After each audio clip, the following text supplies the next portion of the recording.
Millions of years ago, Earth looked very different. All the continents were fused into one, teeming with life, both beautiful and terrifying.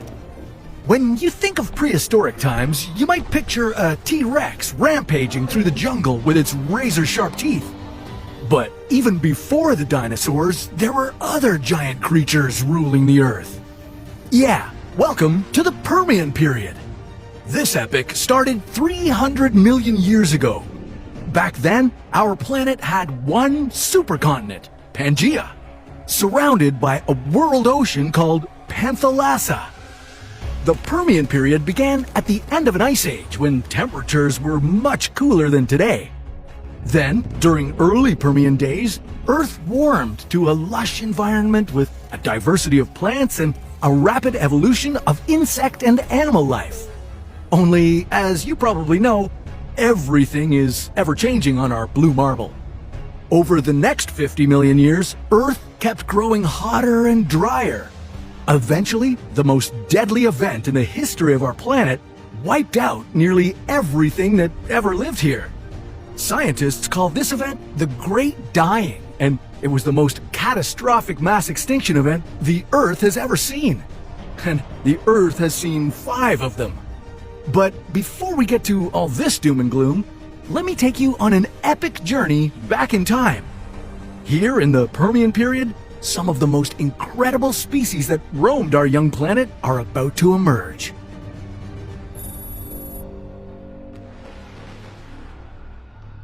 If you could time travel nearly 300 million years into the past, you'd land smack dab in the middle of the supercontinent Pangaea. Earth's smaller continents would have just finished colliding with each other to form this enormous landmass, taking up 1/3 of the planet's surface. There was likely less oxygen in the air than there is now, but you still might be able to breathe.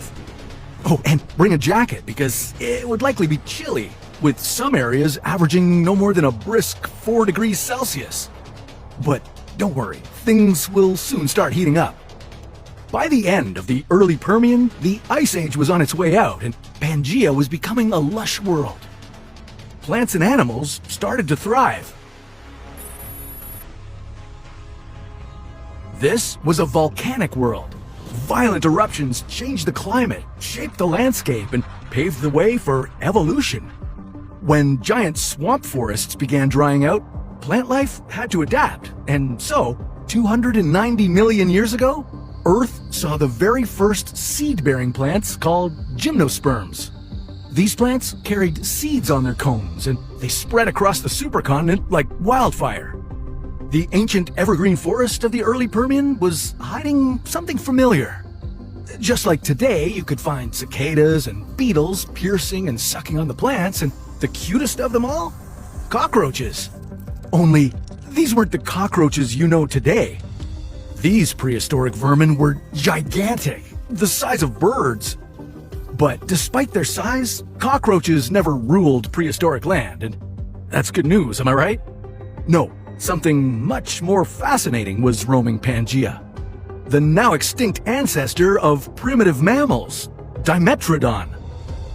This animal was as fascinating as it was terrifying. Encountering a Dimetrodon would be quite a sight to behold.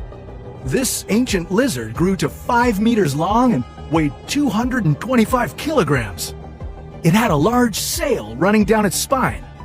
Scientists think this sail helped the reptile regulate its body temperature, soaking up warmth during the daytime and dissipating excess heat during the cooler nights. It would walk toward you like a crocodile and act like a total menace. Dimetrodon was an apex predator of its time. Watch out for a mix of sharp and flat teeth that would slice you open and grind you up. In the Middle Permian period, other mammal-like reptiles took over the planet. Therapsids. They had strong jaws with sharp teeth and a somewhat upright stance thanks to their legs being situated underneath their bodies. Therapsid reptiles varied from the 5-meter-long, likely omnivorous Deuterosaurus to the 5 times smaller, meat-eating Lycanops. You could meet plenty more therapsids if you stuck around for another 20 million years. During the Middle Permian period, Earth kept getting hotter. The average global temperature on Pangaea grew to about 25 degrees Celsius, and volcanoes were spitting greenhouse gases out into the atmosphere. Due to the changing climate, sea levels were shifting, but marine life found ways to thrive. If you were to take a dip in the prehistoric superocean, you'd be swimming alongside ancient sharks and bony primitive fish. Many more complex marine species came and went as the environment kept changing.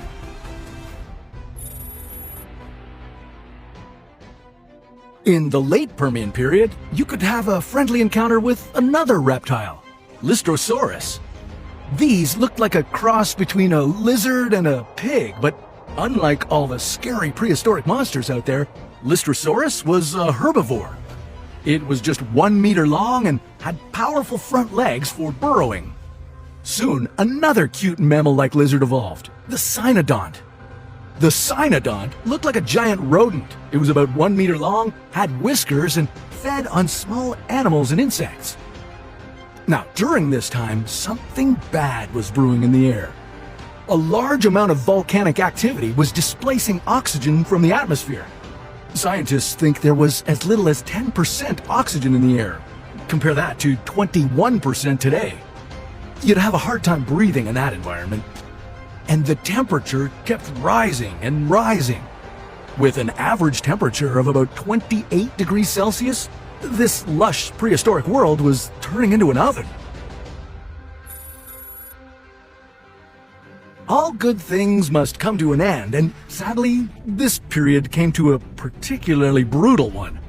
About 252 million years ago, about 90% of all plant and animal life was wiped out. This tragic moment is called the Great Dying, and it was Earth's most devastating mass extinction event. Scientists still debate what caused this catastrophic extinction. Most theories suggest it was the result of explosive volcanic activity. As huge volcanic eruptions swept the continent, massive amounts of ash were unleashed into the atmosphere. So much ash that it blocked out most, if not all, of the incoming sunlight. And with no sunlight, global temperatures dropped suddenly. Plants couldn't perform their photosynthetic processes and died off. And without plants, the very basis of their food chain, animals soon followed. Things got worse before they got better. Because of all the carbon dioxide emitted during the volcanic eruptions, global temperatures rose again. And not just to where they were, but higher, much higher. And this caused the superocean to lose most of its oxygen. And unable to breathe, a majority of the Permian sea animals perished. Eventually, over 95% of marine species and more than 70% of land animals became extinct. This mass extinction event could make you sad enough to want to bring back all the animals that have ever gone away. Dinosaurs too. But that's a story for another What If.